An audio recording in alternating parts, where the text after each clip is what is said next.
they aren't using enough. And industry, for our part, we need to socialize it more amongst our colleagues as well. Thanks. And then, Mike, a question for you. So the administration released its cybersecurity legislative proposals on May 17th.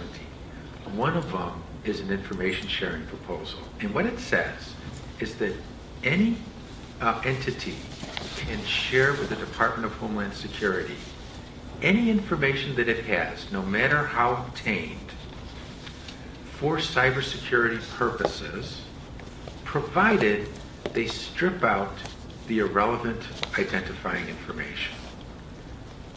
That's the rule that the White House has proposed. Very broad information sharing. It's voluntary, but the sharer has to strip out irrelevant identifying information. It could be that includes relevant identifying information relevant to the security challenge, the malware, but they have to strip out the irrelevant stuff. How hard is that to do? Well, that sounds like a wonderful policy, but from a technological standpoint, that actually turns out to be extremely difficult to pull off. This is a problem that people have been looking at for a number of years, and in fact, in the 1980s, actually at Georgetown, Dorothy Denning set out to actually look at the problem of how do you publish a data set in a way that preserves privacy. Her approach was just to provide some statistics or a statistical database that provides some aggregate information about about the sensitive data. Now, that's somewhat useless from a security standpoint, because when you're looking at attack traffic, what you're really interested in is maybe one packet out of a trillion. So we really need a way of publishing data that maintains the relevant parts from a security standpoint, but somehow obfuscates or erases the parts of the information that could contain personally identifiable information that may not be relevant or germane to an investigation. So Denning's work was in the early 1980s. There's been a lot of follow-up work and things like K-anonymity and L-diversity and T-closeness, which basically propose methods of publishing data sets where even if you have access to the data, then you can't link information with any particular individual. Now, unfortunately, the more privacy you get, there's kind of a knob that you can turn. And if you want to do this in a way that preserves privacy, then you pretty much take out all of the actual information or the useful information in these packets. So it's very hard to do. And in fact, there have been kind of notable failures of when people have tried to do this. Examples being when AOL released their search logs in a way that they thought would be anonymized, but people were able to link them together with individual people. So, for example, the search log contains assistant professor of computer science at Georgetown, followed by diabetes medication. Then you could link those. If those two packets could be linked, then you could assume that I might have diabetes. And there's, Netflix Prize is another kind of spectacular failure where data was published in a way that was supposed to be anonymized and wasn't. So to get back to your question, I don't know of any technique, and I don't think that anybody knows of any technique, to do this in a way that is fast and reliable. And in fact, the only method that I would have any confidence in is to inspect these anonymized packets in kind of a manual process. Because again, the problem is that you can look at one packet that's been anonymized and say, okay, this is safe. But when you correlate that or link that to another piece of information and then maybe link that to some outside information, you can learn a lot about what's actually going on, and the kind of the obfuscation or the anonymization of the information goes away. We're going to open it up for questions now. If you have a question, please come to the microphone. It just strikes me your answer, because as I recall, the legislative proposal is that you have to take reasonable efforts to strip out the irrelevant identifying information. So if it's really hard, maybe you don't have to do it, which becomes something of a privacy problem. Chip. Thank you for this wonderful panel. I'd like to direct a question to Susan. Susan, it was very welcome music to my ears to hear you reference the new UN framework, Protect, Respect, Remedy on human rights and how it's been incorporated into the OECD guidelines and so forth.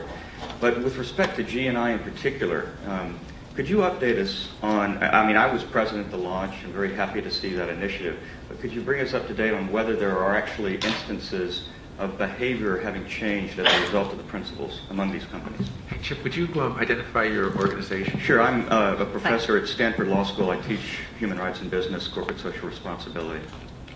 Great. Thanks for your question. So a couple of things that I would say to that. We produced our first report at the end of last year, which I've got a copy of here. And in the report, there's probably about 8 or 9 pages of what the companies are doing to implement the principles as a part of their commitment and membership of G&I. There's some examples of the types of things that they're doing, and I think it shows that the companies are implementing the principles in different ways. So there's an example in there from Yahoo about conducting a human rights impact assessment led to a decision being taken on where to store data based on a country that they were about to enter into.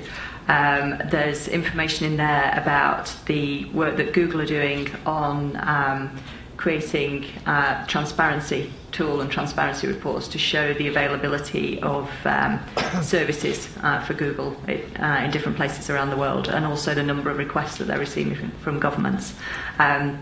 And from Microsoft's perspective, talk very much about the sort of systems and processes that they're putting in place to analyse the risks that they have, and they disclose the products and services that they think have the greatest risks. So there's sort of some early evidence, I would say, in our first report. What's happening this year is that as a part of joining G&I, when companies make the commitment, they commit to a process of independent assessment and verification on the way in which they're implementing the principles within their organisations a couple of years after they've joined. And that's not dissimilar to other types of initiatives like this in other industries. So, for example, in the extractives industry or in the apparel industry. And this year is the first year that those assessments will take place. So when we produce the next report, there'll be a lot more information in there in terms of the outcomes of the assessments and the areas where there's still room for improvement. Okay. Sorry. So is your report going to go company by company and say this one had a good assessment and this one didn't? So we will produce the report in the first quarter of next year. So we haven't quite worked out the structure of the report yet, but it will certainly give detail about the assessment process and the outcomes of the assessment. Yeah. Yes, please identify yourself. Hi, yes. I'm Stephanie Santoso. I'm a graduate student at Syracuse University studying information policy. And I was wondering, my question is specifically for Michael and Micah. I was wondering if you could comment on where you see the role of deep packet inspection in terms of developing a more secure cybersecurity policy, and then specifically for Michael, if there's been discussions in the House having to do specifically with DPI. Sure. As someone who spends most of my time building anonymity services, I'm not a huge fan of DPI. As someone who's interested in defending a network, I'm still not a great fan of DPI. Right now, we're not very good at building network intrusion detection systems. The problem is there's always a trade-off between the false positive and false negative rate. And to build a intrusion detection system that, which has a false negative rate, or excuse me, a false positive rate of less than 1 in a billion, which is more or less what you need. Otherwise, you're going to be waking up your network administrator 30 times a night to chase down things that aren't really problematic. We don't know how to do that yet, and so really, I'm unsure what the need is for DPI at the moment. It's a really good way to monitor communication, to search, when you don't necessarily care about false positive rates, when you just want to, locate keywords in emails and send it off for an analysis. Maybe it's useful there when you can kind of tolerate a fairly high false positive rate. But as a general way of protecting the network, I'm not quite bought into the idea. Can I just ask one follow-up question before you go, Michael? I'm the security guy at AT&T or Verizon or another major carrier. Aren't I doing deep packet inspection to look for the signatures that I have been provided with to try to stop that malware from getting to my users onto my network? So it certainly depends on the size of the company and what kind of pipe you have. If you have a small pipe, then a lot of organizations are in fact doing deep AI and looking for signatures, and then maybe throwing things out if it doesn't fit. I'm not aware of. I truthfully don't know. I think I saw someone here whose name badge had AT&T on it. They might better be able to answer that question, or probably won't answer that question. But it comes down to bandwidth and processing. I'm not sure that you can process a huge pipe at line speed. Now, of course, you don't necessarily have to do that all at once. You can divide it up in many access points that a network like AT&T's of AT&T's size. But a lot of the times what's done instead is statistical sampling, looking at, taking 1 out of 1,000 packets and looking at it and analyzing it thoroughly. As far as I'm aware, there hasn't been much discussion about utilizing DPI, especially something where the government would mandate that would be part of it. And I do think a lot of that would be for the privacy concerns when you start talking about going deep into them.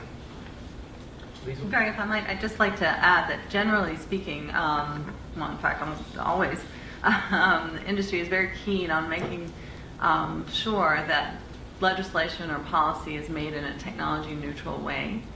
So something as specific as a tool or a process or service being called out in legislation would be something that we would try to make to broaden, not only for competitive purposes, that one company might be using one tool and another might be using another, but also for longevity purposes. I mean, this is a very fast-moving environment, and legislation, all due respect, is pretty static, and you don't want it to become irrelevant, in the next year. And so looking at, we would encourage not to make sure take a technology-neutral approach to any kind of policy or legislation. And I think that's one thing that I failed to mention on before, but that we definitely are looking at, because when we're talking now, even that we're hoping to get it done in this session in 2 years, that with the way technology moves, if you get anything into statute that's technology specific, it'll by the time the president signs it, it'll probably be outdated in some ways. Thanks.